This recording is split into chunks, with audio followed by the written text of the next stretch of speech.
रात का अंधकार घना हो चुका है। गहरी निस्तब्धता के बीच केवल एक मंत्र गूंजता है, AUM नमः शिवाय।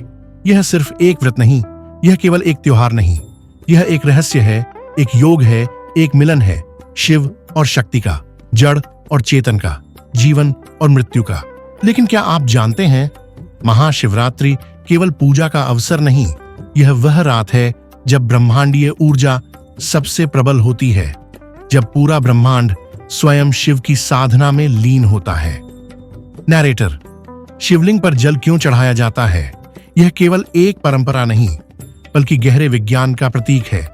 शिव स्वयं अग्नि है, तपस्वी, उग्र और संहारक।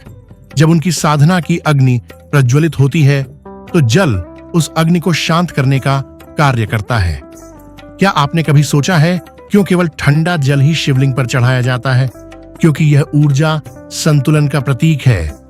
शिव केवल विनाशक नहीं, वे संरक्षक भी हैं।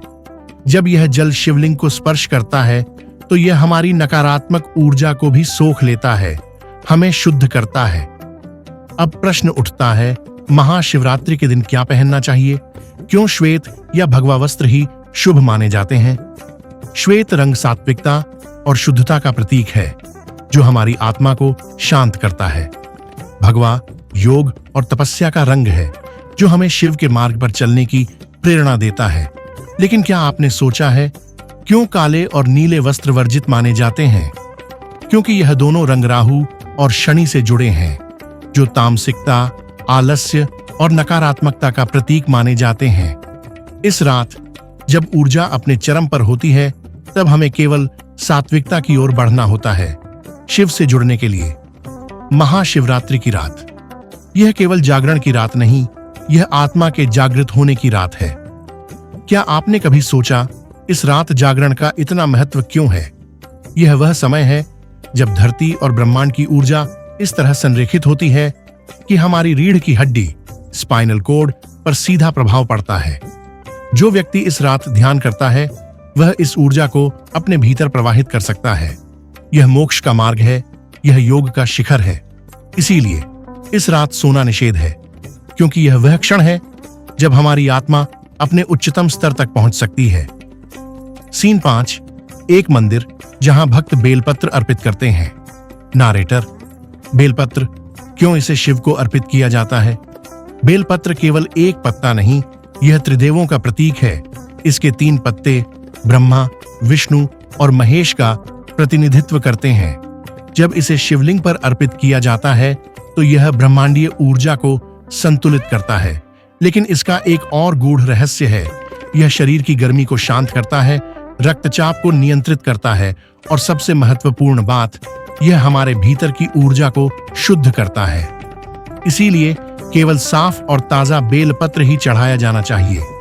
सीन 6, एक पुजारी दूध चढ़ाता है शिवलिंग को, सॉफ्ट चांट्स ऑफ हर हर महादेव।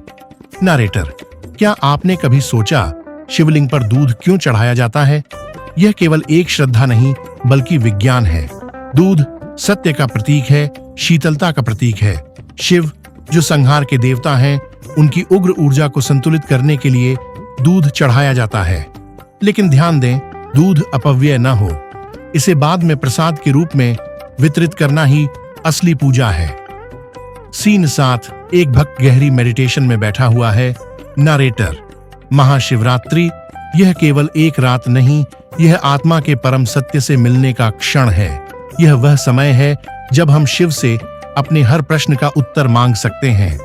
क्या आप तैयार हैं इस शिवरात्रि केवल दिखावे की पूजा से आगे बढ़कर इस पर्व के वास्तविक रहस्य को जानने के लिए? तो इस बार जब आप शिवलिंग पर जल चढ़ाएं, तो केवल कर्म न करें, इसे समझें। जब आप बेलपत्र अर्पित करें तो केवल हाथों से नहीं, मन और आत्मा से करें। जब आप जागरण करें तो केवल जागें नहीं, शिव को अपने भीतर जगाएं। क्योंकि शिव केवल मंदिर में नहीं, वे हमारे भीतर हैं, हमारे हर श्वास में, हमारे हर विचार में। और यही शिवरात्रि का सबसे बड़ा रहस्य है।